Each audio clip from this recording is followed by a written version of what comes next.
What is up, team? Welcome back to another episode of the Red Storm Rapid Reaction Podcast. I am Cole Latshaw. Pat Kane is busy yelling at a bunch of high schoolers for not boxing out. So joining us again, brother Sean. Sean, we just saw St. John's play with their food a little bit too much in the first half, but ultimately turn it on in the second, taking down Depaul 68-56 for their 8th straight win. St. John's was down 4 with about a minute 45 left in the first half. They then go on to finish the game on a 44-28 run, holding Depaul to only 7 minutes for the first 9 minutes of the second half.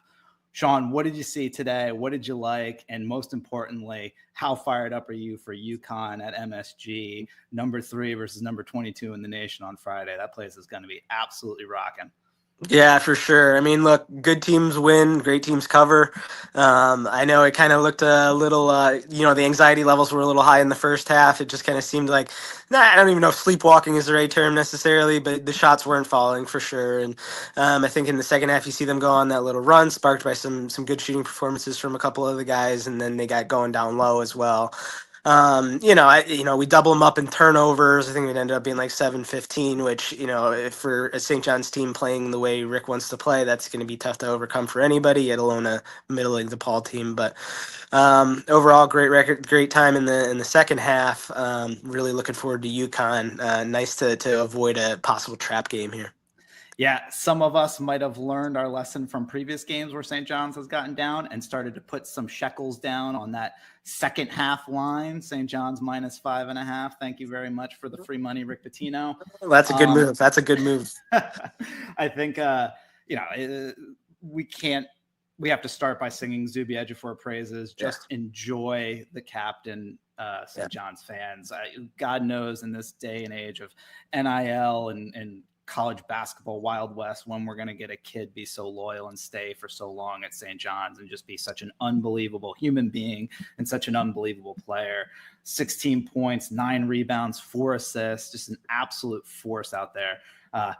My old school big man days really appreciated that one super nice jump hook that he had in the paint. It's just Zuby is absolutely incredible. I don't think we can sing his praises enough. I thought it was great to see Osiah Sellers get his groove back a little bit. He looked super confident putting the ball up from deep. I know that had been a little bit of sticking point with the coaches the last couple games, that he wasn't being aggressive enough hunting for a shot. He goes 3 of 6 from deep, wasn't hesitating at all, 13 points. I thought Ian Jackson didn't really do anything that's going to jump off the stat sheet at you, but I thought he looked really comfortable creating for others at times. There were some really, really nice passes he made. Not all of them resulted in assists. I've spoken ad nauseum about him putting the ball on the ground and getting to the rim. I thought that he did a great job at that again today. Ian Jackson gave some really solid minutes. Dylan Darling, again, was very good coming off the bench, 18 solid minutes. I really liked getting to see a little glimpse of him and Ian Jackson together on the court at the same time. But I guess, what we've talked about, me and Pat, the last, 7-game winning streak coming in today, now 8, was Rick leaning into the triple tower lineup, putting Dylan Mitchell into the starting lineup. Obviously, Dylan had a little bit of foul trouble today, but I think that has really helped us lock down the defensive glass. You only give Depaul 11 offensive rebounds today. I think that has been the story of the entire 8-game winning streak, is limiting teams' second chance opportunities.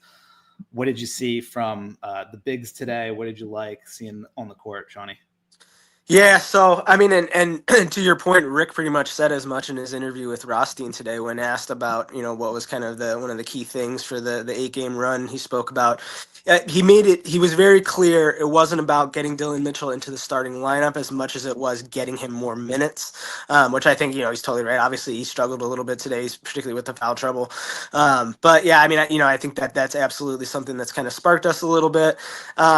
I mean, to harken back to your point about Zuby, one of the things that's absolutely insane to me is he's going to go in that like upper echelon or like Hall of Fame of Rick Pitino like player development W's, where it's just like where he came from, where he was. I mean, he was a lauded recruit, goes to Kansas, but doesn't really see any time coming here. I mean, the progression he's made in all facets of his game, is pretty remarkable. And obviously, there's no shortage of players that Rick has really kind of molded, but I don't think Zuby kind of takes a backseat to anybody in that department.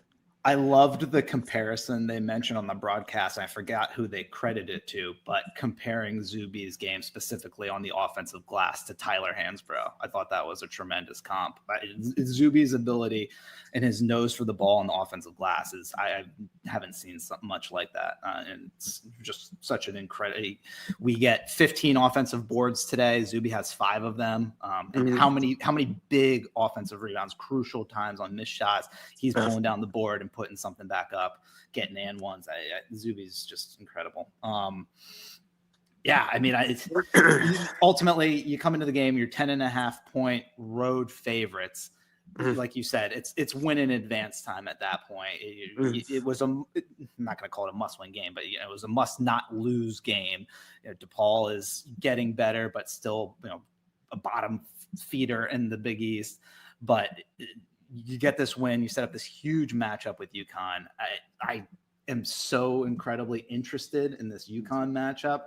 It's just absolute style clash. You got to assume that Hurley is going to run out Terrace Reed, Caravan, Mullins, Solo Ball, and Silas Demery. And I don't know how that starting 5 matches up with a triple tower lineup. And simultaneously, I wonder, as a team that surprisingly has struggled a little bit to defend the 3, I wonder how we can keep Caravan, Mullins, Solo Ball from ripping it up from deep when you got to defend all those guys along the 3-point line. It's just going to be an incredibly interesting matchup. And, I think all eyes of the sporting world as we come in here to Super Bowl weekend. There's not going to be much other sports on Friday. I think that's going to be, prime time, all eyes on us moment. And you really hope this team can capture the moment, really get a huge resume building win potentially. I heard Zach Braziller had a great Twitter Spaces the other day, and he was talking about projections of what we could be looking at seeding wise. I mean, the idea of a protected seed is there. You can play your way into a top 4 seed. It's going to take a win against Uconn. I'd rather do it at home. I mean, I think it's easier to get it at home than on the road. I'd probably rather do it on the road just to shove it up their butts. But, it's there for the taking. I think it's going to be, maybe a 1-2 point Uconn line, but the place is going to be absolutely rocking, and you hope the fans get out there and support the kids. What are your thoughts about this Uconn matchup? Yeah, I mean, first off, it's going to be electric. I mean, the Garden's going to be crazy. I'm excited just for those students to be able to kind of experience that kind of thing. We got to do a little bit of it in our time there, but yeah, the contrasting styles things with Uconn, and don't get me wrong, Uconn's a great team. They're number 3 in the country for a reason, the class of the Big East, no doubt. But the interesting thing in the clash of styles becomes, can Uconn play with a team like us if their shots aren't falling? So because St. John's in our style and how we often put up points and stuff like that, we have won games, including, this evening, and really kind of pulled away even without, being at the top of our game from a shooting aspect, just kind of controlling, it's almost like the run game in football, really kind of controlling down low. It could get hairy if UConn's just not shooting like that, just because I know we're going to be pounding down low. And again, like the running game in the NFL, you saw it even today, and I think they made a note of it on the radio broadcast with Mink and Tariq. They really kind of warm out, and when you saw in the second half where it's 3 yards in a cloud of dust, they're just defense just kind of gassed out. And I just hope I have to imagine that Rick's cooking something up along those lines for Uconn on Friday night. Yeah, I think Dylan Mitchell's really going to be the X factor. They're going to have to defend him with either Caravan or Mullins. And, if Dylan Mitchell gets the ball off the glass on the defensive end and just puts it on the ground and takes it coast to coast, I don't know who's stopping him at the end. Besides the fact that Terrace Reed isn't much of a rim protector. So he's a big body, Reed. You'll presumably run him at Zuby, but I don't know which of those smaller forwards is going to be able to handle Dylan Mitchell when he's got a full head of steam taking the ball to the rim. I think obviously, he had a little bit he had a limited minute game. He only played 28 minutes today, 3 points, still had 7 boards, 3 assists. How much of that was hampered of being in foul trouble. You could even see defensively, especially the first 5 or 6 minutes of the second half, he was purposely trying not to pick up his 3rd foul. So that really, I think, hampered his game. But if he can get back to the way he has played the previous, I forget what they showed on the broadcast. I think it was the previous 3 games. He had averaged like 11.5 points and 9 rebounds. I mean, if he's playing like that and pushing the pace, I think Uconn has a really hard time slowing him down. And I think he will be a real X factor Friday. Yeah, and I think, I think Captain Jack might have some moments getting to the rim. We talked off air here, about his finishing ability at the rim, body control. He had a nifty little left-hand finish.